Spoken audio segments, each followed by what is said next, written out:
an unexpected reprieve. Companies are dependent on Huawei, so we're giving them a little more time to wean themselves off. That means for now, U.S. companies will not face penalties for still doing business with the Chinese telecom giant.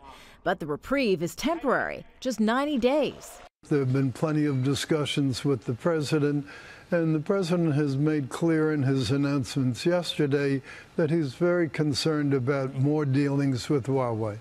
The Trump administration blacklisted Huawei in May, but almost immediately postponed the punishment, something it's done once again as U.S. businesses in rural areas scramble to replace Huawei equipment they depend on to provide service. We're not going to do business. I don't want to do business at all because it is a national security threat.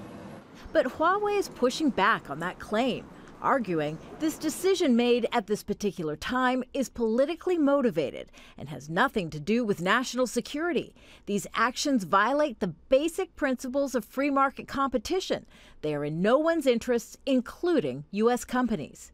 But the Trump administration and U.S. lawmakers have long accused Huawei of backdoor espionage. Resolving those concerns has made Huawei a bargaining chip in the ongoing trade war between the United States and China. On Sunday, Trump tweeted discussions to resolve that dispute are going very well. Still, Trump's economic advisor signaled a deal between the world's two largest economies is far from imminent.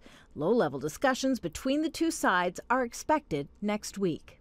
If those deputies' meetings pan out, as we hope they will, and we can have a substantive renewal of negotiations, then we are planning to have China come to the USA and meet with our principals to continue the negotiations. Earlier this month, the U.S. labeled China a currency manipulator for the first time since 1994. But last week, delayed until December, expected tariffs on products made in China, like toys and electronics, that U.S. consumers like to buy during the busy holiday shopping season.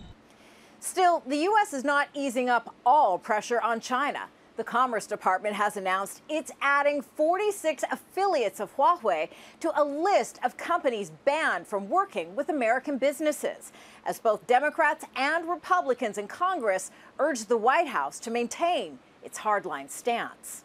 Kimberly, Halkett, Al Jazeera, the White House.